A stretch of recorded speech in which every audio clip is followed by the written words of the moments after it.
Hey, welcome back, guys.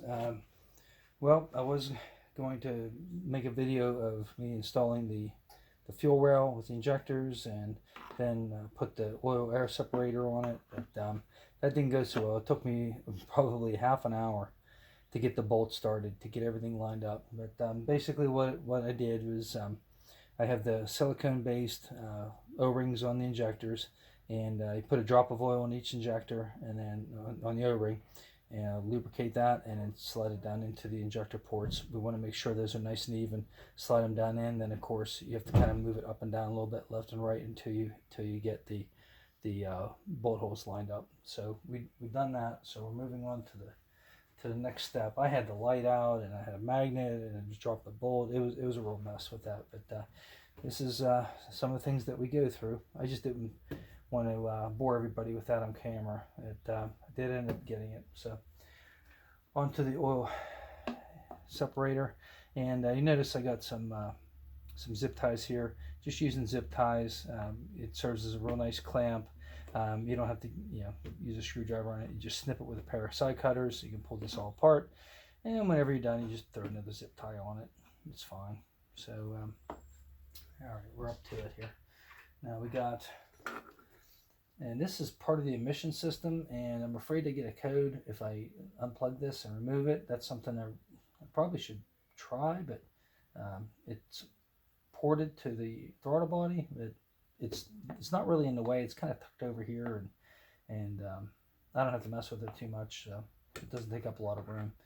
It's certainly not heavy. So let's get started here. Now you have to have the map sensor dismounted from its mount here in order to get this bolt in and out. So we did that, and there's a little 8mm bolts there. The head on them is 8mm.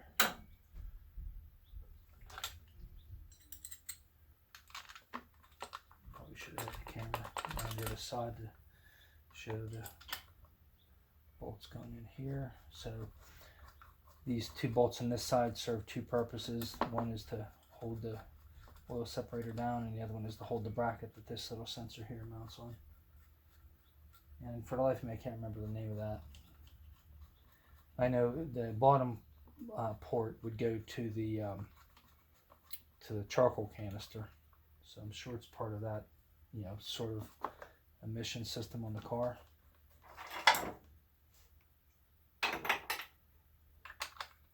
Sometimes I like to use just a socket and a little extension.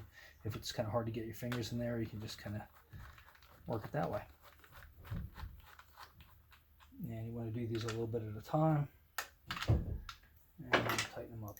And these are small. So I got the 1/4 inch drive ratchet out. They're not going to go crazy. Just snug them up.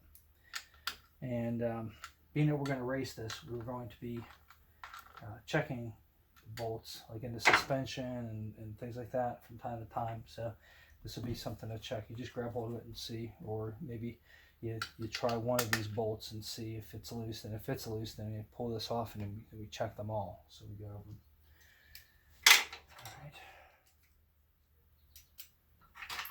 And then there's a little PVC heater over here that gets plugged in, and it's already, the electronic plug is already on that.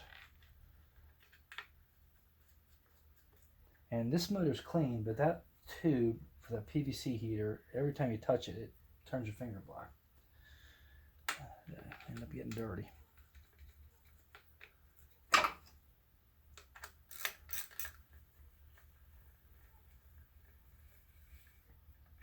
And I don't want to tighten that up real tight. This is just plastic. That map sensor is plastic, so I'm going to go crazy. And of course, the fuel injection harness is slid down here behind the oil fill tube, which I also put oil in the motor. So we got that.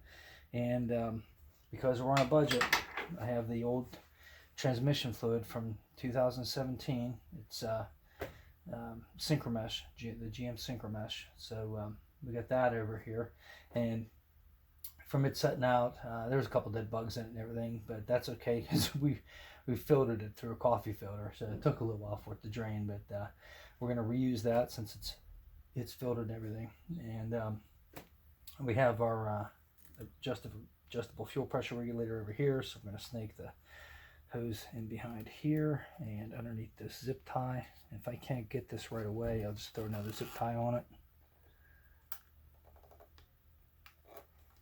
There we go. That looks good. And then plug it into the port. And for myself, I kind of like the engineering side of it. You know, taking something that originally was designed to, you know, maybe take you to work and back, or go pick up the kids at soccer practice, or go get some groceries, to be able to take that and,